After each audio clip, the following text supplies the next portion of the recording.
संदीप माहेश्वरी और विवेक बिंद्रा, दो motivational speaker जो इन दोनों लाउड स्पीकर बने घूम रहे हैं। जब तक एक यूट्यूबर एक बीफ ना ले ले उसका करियर पीक नहीं करता। 50 रुपए की 200 रुपए की फोटो का 20,000 रुपए 50,000 रुपए 1 लाख रुपए लेते हो। 200 की फोटो 20,000 रुपए और ही की फोटो है क्या? रोना आ गया, इतनी बेहतरीन एक्टिंग की है। Every Modi supporter after 8 PM। The way it ended a wrestlers career is sad. मतलब मैं इस पे मजाक कर सकता हूं बट मन नहीं करता।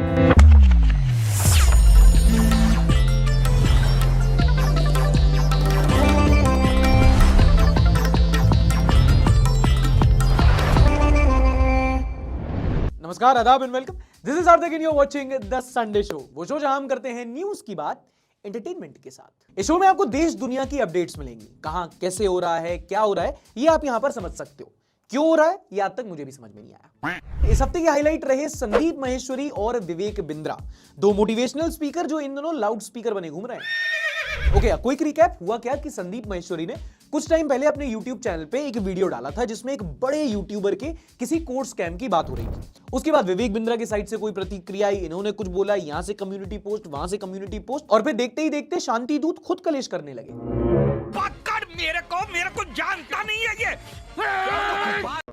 अच्छा, अब अपने संदीप भैया हैं मंझे हुए कलाकार, इन्होंने बोला कि क्यों ना ऑनलाइन बीफ को एक कैंपेन में कन्वर्ट करते हैं। और फिर उन्होंने अपने सब्सक्राइबर से बोला कि आप हर जगह जाओ और जहां जहां जा रहे हो वहां पर #stop विवेक बिंद्रा कमेंट करो। और फिर क्या था, फिर सब कमेंट करने लगे। फिर जहां देखो, जिस पोस्ट के नीचे देखो, लोग #stop विवेक बिंद्रा कमेंट करने लगे। ट्विटर पर, यूट्यूब पर, मेरे खुद के पोस्ट के अंदर #stop विवेक बिंद्रा। एक पेटीएम गर्ल का कमेंट देखा कि तुम्हारी प्यास बुझाने के लिए कुछ भी कर सकती हूं, तो अमित चौधरी ने रिप्लाई किया #stop विवेक बिंद्रा। अब विवेक बिंद्रा की बारी, उन्होंने रिप्लाई में एक वीडियो डाला। एक हफ्ते के अंदर कुछ ऐसा करने वाला हूं कि अपने आप आपको समझ में आएगा कि आपने क्या गलती किया। पहले दूसरी साइड पूछ लेते ना, स्कैम बोला आपने। एक एक करके आपसे पूछता हूं सवाल मैं। Okay, maybe it's just me, but Vivek Bindra ऐसा नहीं लग रहा जैसे सलमान खान को थायराइड हो गया हो। जिस चीज का बाजार में 1 करोड़ रुपए लगता है उसका 25 करोड़ देता हूं। तो तुमसे किसने बोला था कि मिनिसो में जाके शॉपिंग करो? 50 रुपए की 200 रुपए की फोटो का 20,000 रुपए 50,000 रुपए 1 लाख रुपए लेते हो। 200 की फोटो 20,000 रुपए और ही की फोटो है क्या? खैर, ये सब है ऑनलाइन बकलोलियां, यूट्यूबर्स की लड़ाई चलती रहती है। जब तक एक यूट्यूबर एक बीफ ना ले ले उसका करियर पीक नहीं करता। मिल मत जाना मुझे नीतीश राजपूत। बट हाँ, on a serious note, Vivek Bindra पे इल्जाम लगा है कि उन्होंने एक फर्जी कोर्स बेचा है। मतलब उनके कोर्स में ऐसा कोई डेप्थ नहीं थी, बाद में लोगों से पैसे लेके उनको कोर्स बेचा गया और फिर उसी को एक MLM स्कीम बनाकर और भी लोगों का काटा। सही खेल गया।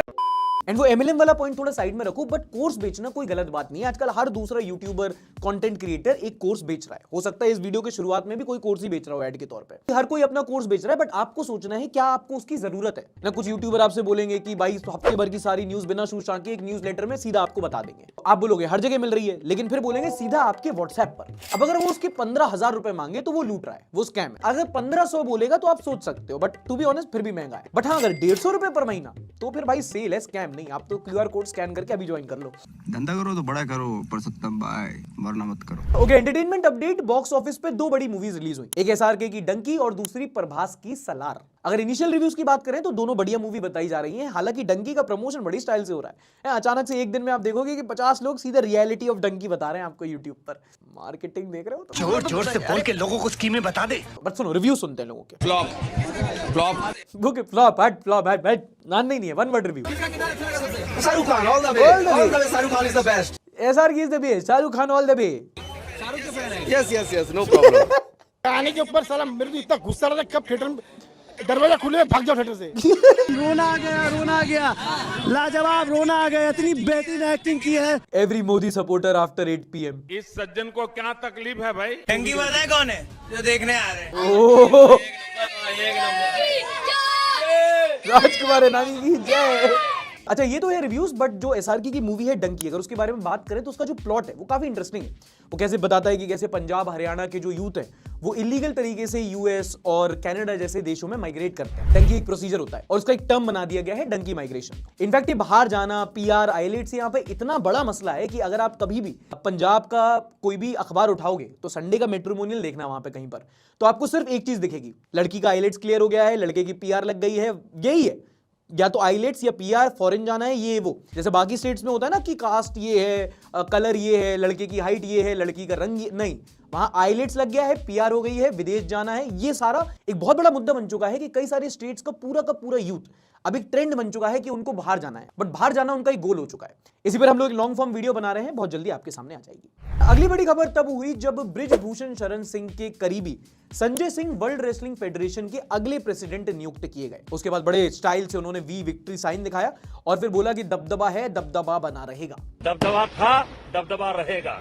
अगर आपको कॉन्टेक्स्ट नहीं पता तो कुछ महीनों पहले हमारे कई सारे रेसलर्स, ओलंपिक मेडलिस्ट रेसलर्स धरने पर बैठे थे, जिसमें उन्होंने रेसलिंग फेडरेशन ऑफ इंडिया की जो चीफ है Brijbhushan Sharan Singh, who also happens to be a BJP MP, उन पर सेक्सुअल हैरेसमेंट के एलिगेशंस लगाए थे। काफी बड़ा मुद्दा हुआ था, धरने पर लोग ये रेसलर्स बैठे थे, फिर उनको कुछ आश्वासन दिया गया था, फिर दोबारा धरने पर बैठे थे, जंतर मंतर पर कई महीनों प्रोटेस्ट किया था। बाद में स्पोर्ट्स मिनिस्टर से वो मिले थे और कुछ आश्वासन दिया था, जिसके बाद ये प्रोटेस्ट खत्म हुआ। बीच में एक इन्वेस्टिगेशन भी खोली गई थी, काफी मसला चला था। अब जब ये बृजभूषण का आदमी फेडरेशन का प्रेसिडेंट बना, उसके बाद बजरंग पूनिया ने अपना पद्मश्री लौटा दिया और final nail in the coffin Sakshi Malik ने रेसलिंग से संन्यास ले लिया। She quit.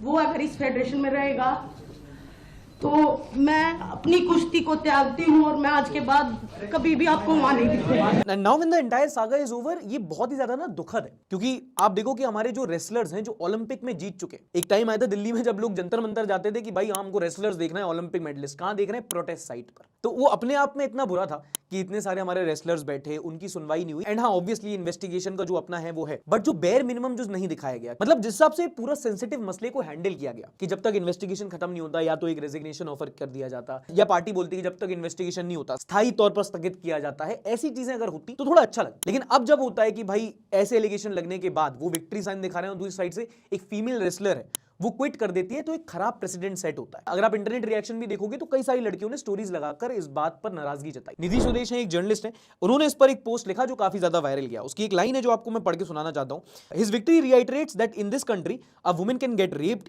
That even if she finds the strength to talk about it, it does not matter, she does not count. इससे ना एक खराब प्रेसिडेंट सेट होता है कि हाँ, लड़की चाहे जितना भी बोल ले उसकी कोई सुनवाई नहीं होगी। वो जो जस्टिस की बात होती है, जो प्रोटेस्ट करके जो न्याय मिलता है, इंसाफ मिलता है, वो सिर्फ मूवीज तक ही लिमिटेड होता है। असल जिंदगी में काम ऐसे चलता है। The way it ended a wrestlers career is sad. मतलब मैं इस पर मजाक कर सकता हूं बट मन नहीं कर रहा। अब वक्त है इस हफ्ते की इंपॉर्टेंट न्यूज पर ध्यान देने का। एक नया कोविड वेरिएंट है जिस पर आजकल काफी ज्यादा चर्चा हो रही है। फिर से आ गए। हाँ, फिर से आ गया। बाकी ऑनेस्टली कभी गया ही नहीं था। सच बताऊं तो कोरोना वायरस ना माजा की बोतल की तरह है, हर साल रीब्रांड होकर वापस आ जाता है। And this time the variant is JN.1। India में काफी केसेस देखने को मिल रहे हैं और फॉरेन में भी काफी केसेस देखने को मिल रहे हैं। इनफैक्ट WHO ने इसे stand alone variant of concern declare किया है। अबे क्या बोल रहा है? बिलियन बोल, बिलियन। अले मतलब ये नया है, इस पर ध्यान देने की जरूरत है। But no fear mongering from my side, क्योंकि अभी खास कोई डेटा अवेलेबल नहीं है इस वेरिएंट के बारे में, तो ऐसे कोई डरने की खास बात नहीं है। डॉक्टर सौम्या है, ये ICMR के ऑफिशियल है, आप इन्हीं के मुंह से सुन लो। Which is we're seeing an increase. We need to be cautious but not panicky. We don't need to worry because we don't have any data to suggest that this variant JN.1 is more severe. मतलब घबराना नहीं है, संभल के चलो।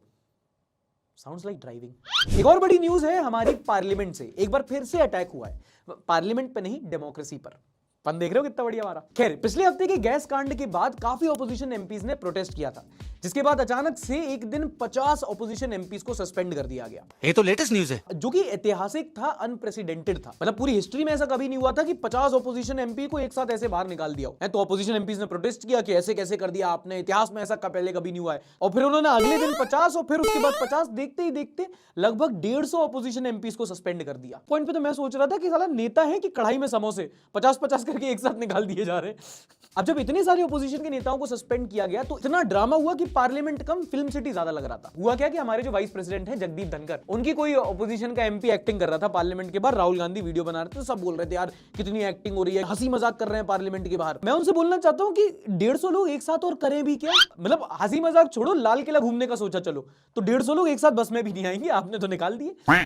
Anyway, इसी बीच parliament में mob lynching, sedition और criminal loss को लेकर कुछ इंपॉर्टेंट बिल्स पास हुए। द बेसिक्स आर कि सेडिशन की थोड़ी रीब्रांडिंग हुई है, मॉब लिंचिंग पर अब कैपिटल पनिशमेंट हो सकती है, but the most important of all is the 3 criminal laws. Changes are as follows, पहले भी बता चुका हूं पर फिर से ध्यान से सुनो। क्राइम और क्रिमिनल प्रोसीजर को लेकर हमारे देश में 3 लॉज होते हैं। Indian penal code 1860, also known as the IPC, code of criminal procedure act 1898 and the Indian evidence act 1872। एक बेसिकली बताता है कि क्राइम होता क्या है, दूसरा बेसिकली बताता है कि क्राइम अगर हुआ तो उसमें सजा कैसे दी जाएगी, और तीसरा बताता है कि एविडेंस क्या क्या हो सकते हैं क्राइम के। अब इन्हीं को रिब्रांड करके आईपीसी बन गया है भारतीय न्याय संहिता, सीआरपीसी बन चुका है भारतीय नागरिक सुरक्षा संहिता और भारतीय साक्ष्य अधिनियम। अब आपको बता दूं कि हमारे देश की कानून व्यवस्था में ये एक मेजर चेंज है। इसका एक पॉजिटिव एस्पेक्ट ये है कि अब जल्दी जल्दी काम हो सकेगा, मतलब EFIR है वो फाइल हो सकती है। अगर FIR फाइल हो जाती है तो पुलिस चार्जशीट फाइल करने के लिए उनके पास डेडलाइन होगी, और एक बार चार्जशीट फाइल हो जाती है तो कोर्ट्स को भी एक टाइम फ्रेम के अंदर फैसला सुनाना होगा। इसमें एक बेसिक बात ये भी समझो कि जो आईपीसी थे, सीआरपीसी थे, ये 1800 1900 में ब्रिटिशर्स द्वारा क्राफ्ट किए गए थे, है ना। तो जो उन्होंने अपने हिसाब से बनाए थे, जो इंडिपेंडेंट इंडिया के हिसाब से ज्यादा हजम नहीं हो रहे थे वो लॉस। फॉर एग्जाम्पल सेडिशन, राजद्रोह। तो अच्छी बात यह है कि नियम कानूनों में थोड़ी ठोकापीटी होगी। इसमें उल्टी बात यह है कि अब थोड़ा सा ना सिलेबस बढ़ जाएगा कुछ बच्चों का। इसमें एक मेजर प्रॉब्लम लैंग्वेज बैरियर का भी है, क्योंकि जो पूरी तरीके से अगर आप लॉस को चेंज करोगे तो शब्दावली है उसमें थोड़ा चेंज आ सकता है। तो वो लॉ स्टूडेंट जिनका हिंदी एक प्राइमरी लैंग्वेज नहीं है, उनके लिए एक लैंग्वेज बैरियर आ सकता है। खैर, फिनोलॉजी लीगल नाम का एक यूट्यूब चैनल है, उस पर ये वाली वीडियो आप देख लो, आपको पूरा मुद्दा समझ में आ जाएगा। वरना आप कोई आपका जो लॉ का स्टूडेंट हो वो आपका दोस्तों, उससे भी पूछ सकते हो क्या मतलब वो असाइनमेंट लिख रहा है। अच्छा, अगर सेम लाइंस पर एक और न्यूज बताऊं तो बॉलीवुड का एक डायलॉग है काफी फेमस, तारीख पे तारीख, तारीख पे तारीख, तारीख पे तारीख। और ये इतना फेमस इसलिए है क्योंकि इंडिया में एक ये मेजर प्रॉब्लम रही है, the slowness with which a judiciary works. अगर किसी का कोर्ट कचहरी से पाला पड़ा है तो आपको पता होगा कि एक बार केस दर्ज हो गया फिर तो आप बस चक्कर काटते रह जाते हो। इसी को लेकर एक इंफॉर्मेशन बता रहा हूं, जब अगली बार दोस्तों के साथ पंचायत करने बैठो तो फ्लेक्स करना। इस हफ्ते लॉ मिनिस्टर ने पार्लियामेंट में बताया कि देश के कोर्ट्स में 5 करोड़ से ज्यादा केस पेंडिंग है। इतनी बड़ी प्रॉब्लम है कि 60 लाख केसेस तो सिर्फ हायर कोर्ट्स में पेंडिंग है, मैं सेशंस कोर्ट्स की बात नहीं कर रहा, और 80,000 केसेस सिर्फ सुप्रीम कोर्ट में बचे हुए हैं। अगर मोटा मोटा समझो तो करोड़ों केसेस पेंडिंग है, लाखों लोग इन्वॉल्व है और जजेस की संख्या सिर्फ हजारों में है। इनफैक्ट ये मुद्दा कई बार उठाया जाता है कि हमारे कोर्ट्स में जजेस की भारी कमी है, जबकि कोर्ट्स के बाहर हर दूसरा आदमी कैंडिडेट है। सही बताओ, हर चीज पे जजमेंट देने की आदत नहीं है तुम्हें? चल झूठे। अगली इंपॉर्टेंट न्यूज है इंजीनियरिंग को लेकर, और खबर यह है कि इंजीनियर्स के अच्छे दिन चले गए। और मैं ये इसलिए बोल रहा हूं क्योंकि ग्लोबल स्लोडाउन और ये AI वाले लोचे के चक्कर में अब जो नई हायरिंग है वो काफी हद तक रुक गई है। टाइम्स ऑफ इंडिया में छपी एक रिपोर्ट के मुताबिक अगर इंजीनियरिंग की बात करो तो पिछले साल के मुकाबले इस साल 40% कम हायरिंग्स होंगी और 15 लाख ग्रेजुएट्स हो गएंगे पेड़ पर, लेकिन सिर्फ 1.5 लाख के करीब है जो मार्केट में बिकेंगे, बाकी बेरोजगार। कहने का मतलब ये कि पहले स्टूडेंट्स इंजीनियरिंग लेते थे, अब इंजीनियरिंग स्टूडेंट्स की। You get my point। अच्छा, ये जो इंजीनियरिंग जॉब्स का स्लम्प है ना, इसके पीछे एक नुआंस है। ऐसा नहीं है कि हायरिंग अब हो ही नहीं रही, हायरिंग हो रही है, बट क्योंकि हमारे देश में अनएम्प्लॉयबिलिटी की भी एक प्रॉब्लम है, तो जो ज्यादातर कंपनीज होती हैं वो फ्रेशर्स को हायर नहीं करती, उसके बदले में उन लोगों को हायर करती हैं जिनके पास ऑलरेडी 4 साल या 5 साल का थोड़ा एक्सपीरियंस होता है। But again that's my analysis. हमारे देश में एम्प्लॉयबिलिटी और IT सेक्टर का एक और कोर इशू है। Watch Rao IAS economic faculty बसवा ओपन sir, explain it better। What are the reasons for the slowdown in the job creation? Obviously, there are multiple reasons, but if I could highlight the most important reason, it is the demand-supply mismatch. When it comes to supply, India is producing 15 lakh engineers every year, but the problem is 80 to 85% of these engineers are not employable because of the poor skill set. On the other hand, the demand has got reduced because of the slowdown in the US economy as well as the growing automation. You must understand that the IT companies in India are basically exporting the software services to the US economy. So it's like if US economy sneezes, the Indian economy catches cold. Similarly, the World Bank has highlighted that almost around 70% of jobs in India are under threat because of the growing automation. So if you are an engineer, what should you do? Obviously, you should upgrade your skill set in line with the new age technologies such as big data, artificial intelligence, robotics, machine learning, and so on.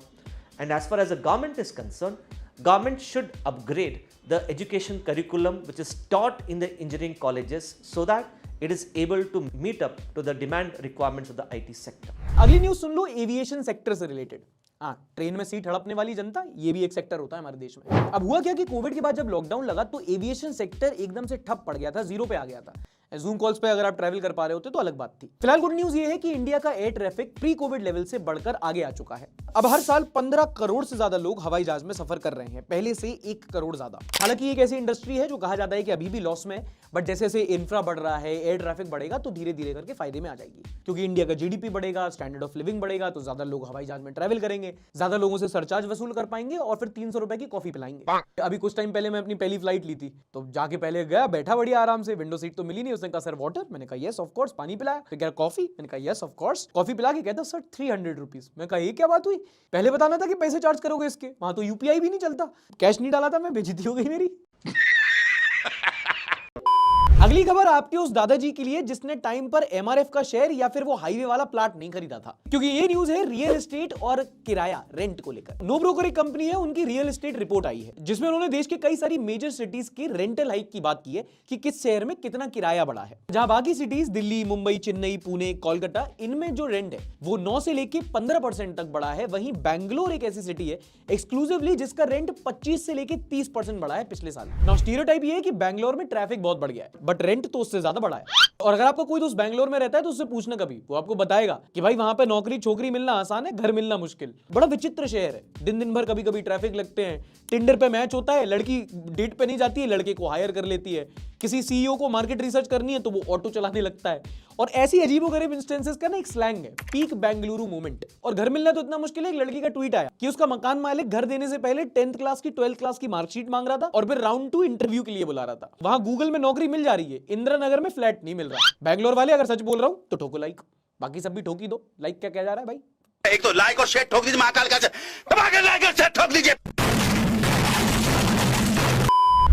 और जनाब क्या चल रहा है? Share बाजार में वो videos जो सबसे ज्यादा वायरल रही वो आप लोगों के साथ हम डिस्कस करते हैं। और इस हफ्ते एक वीडियो जो काफी ज्यादा वायरल रही, जो हमारे टाइमलाइन पे भी हमको देखने को मिली, वो थी ये वाली। ये कोरियन व्लॉगर है, नाम है केली। और ये जब महाराष्ट्र में एक जगह से गुजर रही थी तब वहां पे कोई सब्जी वाले के पास गई, उन्होंने कुछ उनसे बात करने की कोशिश की और उसी बीच एक लड़का आके बीच में इनको ऐसे हरास करके चला जाता कि हमारे यहाँ देखो जो फॉरेन लड़कियां आती हैं, जो टूरिस्ट आती हैं, unsocial elements of the society, उनको ऐसे परेशान करते हैं। Oh, I have to run away. Bye bye. They really like to hug. और ये आपको याद दिलाता है जो होली पे अभी एक कांड हुआ था, जहां पर भी एक फॉरेन ब्लॉगर थी, उनको अभी हैरेसमेंट का सामना करना पड़ा था। हालांकि बाद में उन्होंने उसको काफी अच्छी तरीके से हैंडल किया। और जब देखो तब ऐसी सारी वीडियो सामने आती रहती हैं, जब कुछ फॉरेन लड़कियां होती हैं वो आती हैं हमारे देश में, और वो जब आके हमारे देश को व्लॉग करती हैं, हमारा कल्चर में इन्वॉल्व होने की कोशिश करती हैं, तो ऐसे चुटवैये लोग आके उनको परेशान करते हैं। ये वीडियो देखकर दुख होता है, बट साथ में ये भी रियलाइज होता है कि ये वीडियो सामने आती रहेंगी, क्योंकि अगर आप कोई लड़की हो तो इस बात को बेहतर तरीके से समझोगी कि जब आप मार्केट में निकलते हो तो कुछ एक दो लड़के होते हैं, कुछ ही होते हैं, जो वहां बैठे रहते हैं और वो इतना खराब एक्सपीरियंस दे देते हैं कि बाकी सारे लोगों का भी नाम उसमें खराब होता है। क्योंकि इंडिया में ना ये माइंडसेट है, लड़की से बात करना नहीं आता, उसको ट्रीट करना कैसे आएगा। ये गलत है, but at the same time इसको नॉर्मलाइज भी नहीं किया जाना चाहिए। जब जब ऐसी वीडियो सामने आती है तो हमारा फर्ज बनता है कि उसको कॉल आउट करें और कोशिश करें कि इन लड़कों को उनके अंजाम तक पहुंचाया जाए, जो है पुलिस थाना। मारो साले को, छोड़ना मत कभी। और वीडियो जो बड़ी वायरल हुई वो थी ज़ेरोधा के फाउंडर नितिन कामत। अभी जो नितिन कामत है ये काफी बड़े बिलियनर हैं और एआई और डीप फेक पर काफी ज्यादा वोकल रहते हैं। उन्होंने बताया कि कैसे जो डीप फेक है आगे जाके बैंकिंग सेक्टर में एक बड़ी प्रॉब्लम बन सकती है, क्योंकि जो बैंक्स का वेरीफाई करने का सिस्टम होता है वो वीडियो के थ्रू होता है, और जब वीडियो ही फेक होने लगी तो बैंक्स को एक बड़ी प्रॉब्लम आई। अभी वीडियो बहुत नॉर्मली जा रही थी अनटिल जब आखिरी के 5 सेकंड में उन्होंने बताया कि जो वीडियो प्ले हो रही है ये इनकी नहीं बल्कि इनके एआई अवतार की है। This video it isn't me, it is my deepfake AI avatar. और उस पॉइंट पे सबका दिमाग खराब हो गया कि आधी वीडियो में लोग समझ ही नहीं पाए कि एक फेक वीडियो है जिसको वो देख रहे हैं, unless it was pointed out. तो भाई डीप फेक से डर तो लगता है, मैं तुम्हें लगना चाहिए, मेरा तो कुछ नहीं है, क्योंकि हो सकता है आगे जाके कल कोई कंप्यूटर एआई वर्जन ऑफ सार्थक गोस्वामी संडे शो करने लगे, बट एआई आपको बहुत अच्छी तरीके से न्यूज बता सकता है। बट क्या वो बीच एपिसोड के बीच में गरी का तेल अपने बालों पे लगा सकता है? नौटंकी खड़ी खड़ी ड्रामा करता है। इतना बेवकूफ नहीं होता computer. I would like to believe no. Okay, अगले सेगमेंट के पहले हर बार की तरह इस बार भी let's read top 5 comments from last week's video. Y Kumar gangster. Unlike many developing countries, India has a serious problem in education system. People prefer private schools and institutes instead of going to government one. In our country, education is not perceived as basic right, but as a business venture. Do you think in future we will be able to fix that serious issues? I don't think so. कोई government है वो अगर अपने education पे उतना ज्यादा invest नहीं करती, उतना ज्यादा फोकस नहीं करती, प्राइवेट हमेशा बाजी मारेंगे। पब्लिक वर्सेस प्राइवेट सेक्टर का खेल ही यही है। प्राइवेट सेक्टर कहीं ना कहीं किसी ना किसी पॉइंट पे थोड़ा ज्यादा आपको ऑफर करेगा। मेरे हिसाब से अगर सरकारी स्कूल बेसिक एमिनिटीज भी प्रोवाइड कर पाते हैं, है ना, एक अच्छा स्टूडेंट टीचर रेशियो, एक अच्छा इंफ्रास्ट्रक्चर, तो भी बात बन सकती है। लेकिन अगर आप कई सारे स्टेट्स में देखो तो सरकारी स्कूल्स की हालत इतनी खस्ता है कि बच्चे वहां पे सिर्फ मिड डे मील्स के लिए जाते हैं। तो मुझे लगता है कि बहुत ज्यादा आप आइडियलिस्टिक लेवल पे बात कर रहे हैं। What according to you is the most popular topic और hot topic as we say for the year 2023? पानी दो यार थोड़ा।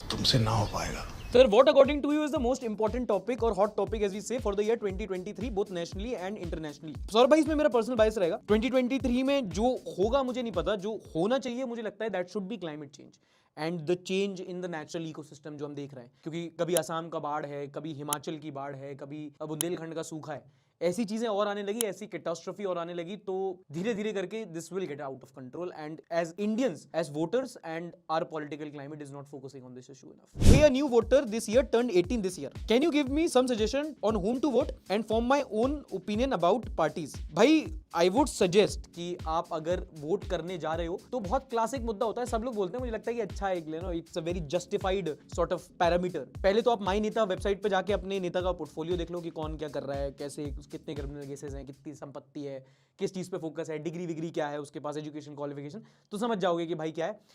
उसके बाद देखो कि उसका मैनिफेस्टो क्या है, अगर निकाला है, क्या बोल रहा है, प्रॉमिस करेगा, और ज्यादा टाइम नहीं लगेगा, 1-2 घंटा ही लगेगा इसमें, उसके हिसाब से अपना वोट कास्ट कर दो. नोटा पे मत जाना क्योंकि नोटा हमारे देश में बहुत यूजलेस चीज है. तनिका शर्मा बोलती है, Sarthak we have added your Sunday show as a part of our families Sunday routine. I have recommended my parents and friends too. One question is that I would like to ask, if PM Modi decides to leave BJP and join some other political party, what would people vote for other party then? It is leaders vision that drives the party और to success और not? Would request your opinion here. I don't think that would happen. ये बहुत ज्यादा hypothetical है, क्योंकि एक तो बात ये है कि बीजेपी आती है आरएसएस से, और आरएसएस में पार्टी अबव एवरीथिंग होता है ना, और जितना इन लोगों ने कांड कलेश कर दिया है, अगर मोदी जी किसी और पार्टी में आना भी चाहें तो भाई मेरे को तो बहुत मजा आएगा, मेरे तो कंटेंट ही कंटेंट है, बट अनलाइकली. फहाद पूछते हैं, सद भाई can you explain how to not take things personally? I think it's a very important topic specially for teenagers. I think it's a very important topic, but it's not something जिस पे 5 minute की कोई take talk they दे, बस बोल दे कि भाई हर चीज को दिल से मत लगाओ, लोग बोलेंगे, आपको सुन के आगे बढ़ना है. जिन चीजों का जवाब 2 लाइन का होता है ना, उनको 2-3 पेजों में नहीं लिखना चाहिए. तो ये थे top 5 comments of the week. इन्हें मिलता है 1 महीने का फ्री संडे सभा का सब्सक्रिप्शन, यानी कि हमारा जो न्यूज़लेटर है जिसमें सारी न्यूज अनकॉम्प्लिकेट करके हफ्ते की सारी खबर सीधे डायरेक्ट एनालिसिस आपके व्हाट्सएप पर मिलती है, वो आपको 1 महीने के लिए फ्री में मिलेगा. अगर आप भी कमेंटर ऑफ द वीक बनना चाहते हैं तो पूरी वीडियो में 50 टॉपिक्स पे हम बात करते हैं, किसी भी टॉपिक को लेकर अपना ओपिनियन नीचे कमेंट कर सकते हैं. अच्छा, विचित्र घटनाओं से याद आया, अगले सेगमेंट में हम बिल्कुल ही विचित्र घटनाओं के बारे में बात करेंगे in the segment called nonsense news. Nonsense! पहली नॉनसेंस ऐसी सुनाऊंगा तुमको मजा आ जाएगा, और अगर आया तो लाइक बटन पर अपना अंगूठा घिस देना. कांग्रेस पार्टी ने हाल ही में एक बड़ा अच्छा अपना पत्ता खेला, डोनेट फॉर देश कैंपेन. बोला गया जैसे कि आजादी के टाइम पर महात्मा गांधी ने तिलक स्वराज फंड लगाया था और देश भर से बोला था कि देश बचाने के लिए, आजाद कराने के लिए आप हमको फंड कीजिए, ऐसे ही कांग्रेस पार्टी भी डोनेट फॉर देश कैंपेन चालू करेगी. इसमें आओ और आप डोनेट करो, इसका और जो फंड का यूटिलाइजेशन होगा हम देश के लिए करेंगे. बढ़िया बात है, पॉलिटिकल पार्टी, कोई दिक्कत नहीं. यहां पर मसला पता क्या हो गया, इन्होंने ऑनलाइन कैंपेन तो स्टार्ट कर दिया, बट ऑनलाइन www.डोमेन नेम खरीदना भूल गए. तो फिर डोनेट फॉर देश यूजर नेम पता किसने खरीद लिया? बीजेपी ने. अबे साले. यही नहीं, अभी और सुनिए, फिर डोनेट फॉर देश खरीद करके उसको रिडायरेक्ट कर दिया अपने खुद के फंडिंग पेज पे. आप खुद चेक करके देख लो मोबाइल पर, donatfordesh.com. अगर आप यहां फंड करने जाओगे तो नरेंद्र मोदी की वेबसाइट पर पहुंच जाओगे. यार मतलब फिर कहते हो बीजेपी वाले मजाक बनाते हैं. भाई मजाक तो तुम खुद बनाते हो, बीजेपी वाले सिर्फ लेते हैं. मतलब माना तुम्हारा domain name donate for INC था, लेकिन डोनेट फॉर देश भी ले लेते, रिडायरेक्ट कर देते. इतना कंप्यूटर तो हमको भी पता. मतलब इतना खराब मैनेजमेंट आईएनसी हो कि आरसीबी? मुझे क्यों तोड़ा?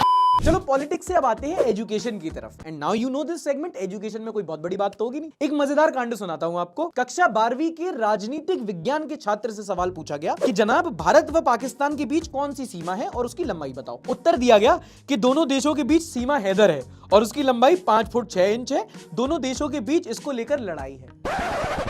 शाबाश बेटा.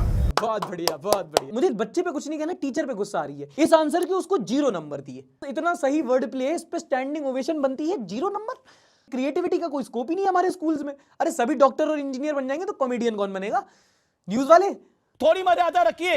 अच्छा, आजकल शादी सीजन चल रहा है, आप तो जानते ही हैं. इसी बीच एक वीडियो वायरल हुई जहां पर शादी में पनीर कम हो जाने पे लड़का और लड़की पक्ष में लड़ाई तो इस वुड बी एन अंडरस्टेटमेंट, लात घूसे कुर्सियां चल गई.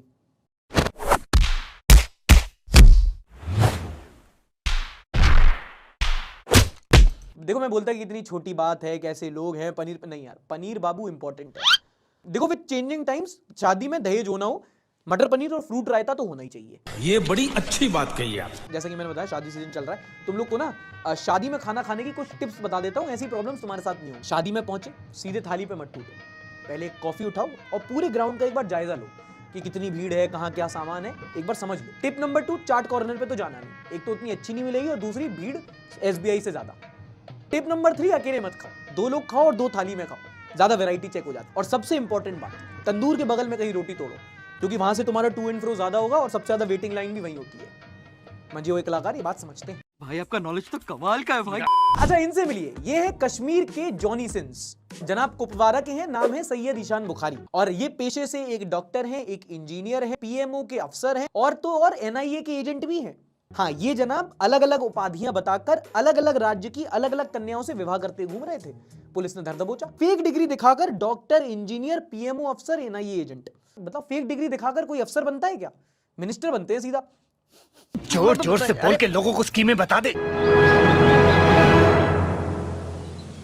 इस हफ्ते की एक बड़ी पॉजिटिव न्यूज आती है मेघालय राज्य से। मेघालय हमारे नॉर्थ ईस्ट में एक शांत, सुंदर और एक छोटा सा राज्य है जो पिछले कुछ सालों में एक बड़ा कारनामा कर चुका है। जल जीवन मिशन, या जिसे शॉर्ट फॉर्म में JJM भी कहते हैं, ये सरकार की एक स्कीम है जिसके तहत देश के हर हाउस होल्ड में कनेक्टेड वाटर सप्लाई बुलवानी है, हर घर में नल का लगवाना। 2019 में सिर्फ 4,500 घर, या अगर पॉपुलेशन की वाइज बात करूं तो सिर्फ 0.75% हाउस होल्ड में कनेक्टेड वाटर सप्लाई थी। लेकिन सिर्फ पिछले 4 सालों में ऑफिशियल्स ने लोकल कम्युनिटीज, फॉरेस्ट डिपार्टमेंट के साथ मिलकर 4.5 लाख घरों तक वाटर कनेक्शन पहुंचाया है। 0.75% से 75%, यानी कि 100 टाइम्स मोर वाटर कनेक्शंस।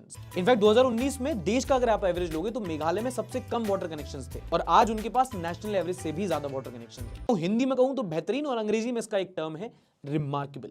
और अब लगाते हैं मीम्स की सभा और देखते हैं इस हफ्ते के सबसे वायरल मीम्स। तंग किया गया। क्या नाम बताया? भूपेंद्र जोगी। ताली बजाओ। कुछ तो बात थी उसमें, मैं तो नहीं सहता बोल के लफड़े करा देता था। कहाँ से आया था वो? कि मैं हूँ, कहीं भी कुछ भी हो भाई, मैं तो ना सहता। मैंने करा है। देखो, मैं झूठ थोड़ी बोल रहा हूँ।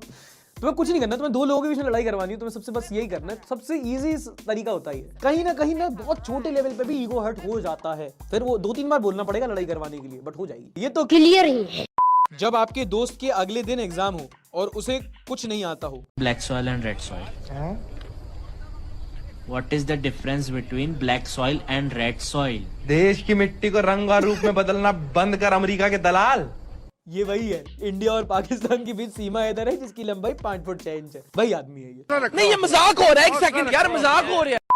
Sympathy was invented in 1567. People before 1567? ये रस्सी कितने की है? क्या करनी है? खुदकुशी करनी है। ठहरो, दूसरी देता हूँ। मजबूत भी है, सस्ती भी है, ज्यादा करके लोगों को यही वापरते। रेड किल, जहर खाना है मुझे। अरे तो भाई साहब, रेड किल क्यों खा रहे हो? ये लो, फिनाइल पियो, खुद को मार डालिए। Mitchell Starc pre IPL auction interview. क्या करते हैं आप? मैं अभी तो कुछ नहीं कर रहा हूँ, 1 साल से घर पे बैठा हूँ। क्यों घर पे क्यों बैठे? नियम है मेरा। क्या नियम? स्टे लगा दी मैंने अपने आप में काम पे। अपने ऊपर स्टे लगा दिया। भाई मिचेल स्टार्क 24 करोड़ रुपए में बिका है भाई IPL में।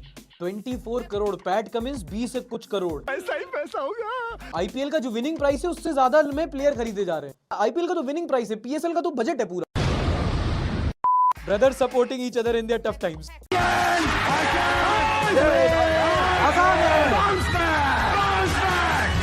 when it comes to जमीन का बंटवारा। किसने सोचा था दिल go from Raghu Rajiv to Mukesh Anil Ambani. Mummy ने ये दाल मंगवाई थी, गलती से ये वाली ले आया। 19-20 का ही तो फर्क है बस। यहाँ कोई ये 19-20 का फर्क है। 19-20 का फर्क है। 19-20 का फर्क है। दाल होती है अरहर, मसूर, उड़द, मूंग, चना की दाल। या सो दिस मेरे हिसाब से होता है पीली, काली, हरी, छिलके वाली। बस हो गया, पीली, काली, हरी। दाल मखनी और दाल फ्राई में कंफ्यूज होने वाला आदमी हूं मैं। इतना गलत कैसे हो सकता है भाई? Hardik Pandya and Gujarat Titans. होता है जिंदगी में हर चीज, पैसा तो नहीं होता। होता है जिंदगी में हर चीज, पैसा होता है। अरे बताए, पैसा तो नहीं होता। थोड़ा जल्दी मैच्योर हो गया लड़का, जिंदगी में थोड़ा जल्दी बड़ा हो गया। भाई यहाँ पे क्या हो रहा है? भाई यहाँ पे क्या हो रहा है भाई? When I slapped relatives kid and he starts crying. किसी से मत कहना, वो हम परेशान होंगे, किसी से नहीं कहेंगे हम। अच्छा चल। इसका सबसे अच्छा तोड़ होता है, बोलो WWE खेल रहे हैं। देखो तुमको अभी चोक स्लैम मार के दिखाऊं एक बार, अच्छी सी प्यारी चोक स्लैम। एक और नया आया है, वो थप्पड़ मारता है। मस्त प्लान है। ट्रेविस हेड 7 करोड़ में बिका है, कमिंस 20 और स्टार्क 24, स्मिथ अनसोल्ड। एक रुमाल देना मनीष। देखो मैं रो नहीं रहा हूँ, मैं खुशी में मेरे आंसू निकल रहे हैं ना। मुझे बहुत गर्व। बुरा तब नहीं लगता जब आप फेल हो जाओ, बुरा तब लगता है जब सिर्फ आप फेल हो जाओ। कांग्रेस ने हमारे को बर्बाद कर दिया, मोबाइल दे दिया, मेरी घरवाली बोल रही है तुम खाना बनाओ, मैं तुम्हारा टिकटॉक बना रही हूँ। इसलिए वो लेकिन डेटा तो बीजेपी राज में मिला ना था यार, मतलब जबरदस्ती कांग्रेस को क्रिटिसाइज। सेंटा क्लॉज गलती से अंबानी के घर घुस गया, ले अंबानी। ये मेरी बेटी के कपड़े, जिस कपड़े को एक बार पहनी थी दोबारा उसको हाथ नहीं लगाती है, और देख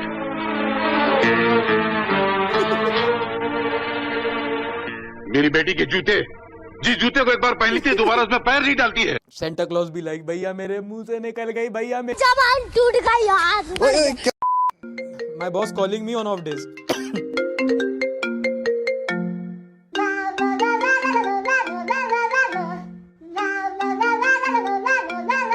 मेरा फोन उठा लेना, ठीक है? बकवास लीजिए, ठीक है? मीम बता के अगर सिग्नलिंग हो रही है यहाँ पे तो गलती से पापा के सामने मुंह से गाली निकल गई, एकदम बलंडर हो गया छोटा भाई। साला हाफ माइंड है एकदम, साहब को भी नहीं पहचानता है। रिलेटेबल। तो ये था इस हफ्ते का एपिसोड। उम्मीद करता हूँ आपको पसंद आया होगा। अगर पसंद आया तो प्लीज एक बार लाइक कीजिएगा, हमको बहुत मदद मिलती है। अगर आपको पसंद नहीं आया, कुछ इंप्रूवमेंट चाहते हैं तो उनको कमेंट्स में बताएं। अगर बिल्कुल भी पसंद नहीं आया तो डिसलाइक भी कर सकते हैं। पिछले हफ्ते का एपिसोड आपको यहाँ मिल जाएगा, क्लिक करके आप देख सकते हैं। मैं मिलूंगा आपसे अगले एपिसोड में, तब तक के लिए आपको अपना ध्यान रखना है। टाटा बाय बाय, शब्बा खैर, and don't forget to like, subscribe and share.